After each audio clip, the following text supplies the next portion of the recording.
Hi, my name is John Boring, spelled just like it sounds. I'm going to welcome you to a series of online videos about interviewing candidates more effectively. In this video today, we will focus on the structure of an interview. All of these videos are brought to you by the website Talentron.com. A common problem I've seen around the world is hiring managers struggle to do an effective interview. First time I was asked to do an interview, I was terrified. I faked it. I bet that some of your people might be doing that today. When actually faced with doing an interview, most people lack structure for the interview. So let's examine 5 easy steps for conducting an effective interview. First step is interview preparation.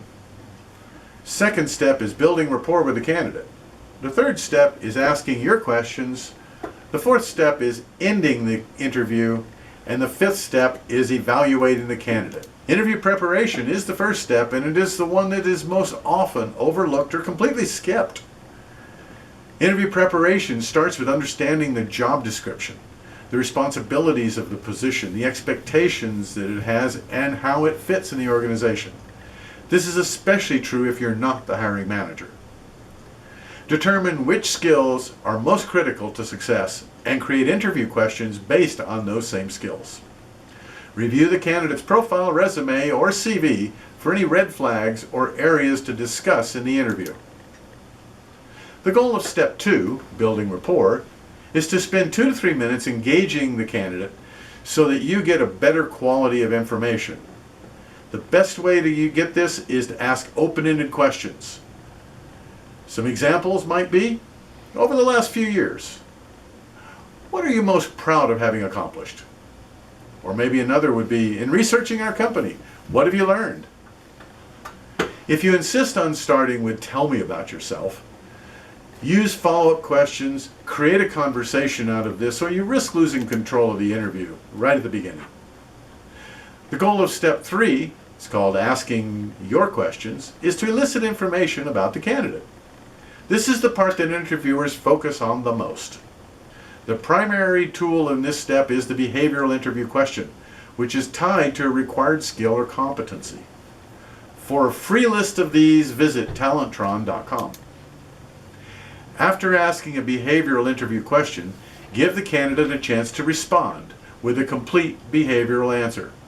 A complete behavioral answer includes 3 parts: the problem they faced, the actions taken to resolve the problem, and the results that were achieved.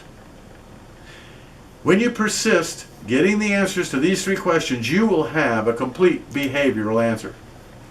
Rarely will a candidate answer all of these right up front without you having to dig a little deeper. Remember, a complete behavioral answer includes the problem faced, the actions taken, and the results achieved. Ideally, this part of an interview feels much more like a conversation than an interrogation or an inquisition. Now, the goal of step 4, ending the interview, is to spend a few minutes letting the candidate make sure they have answers to their questions.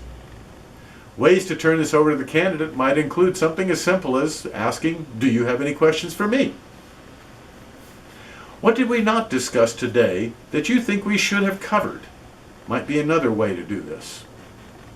Or you could try, "What are you proud of that we did not talk about today?"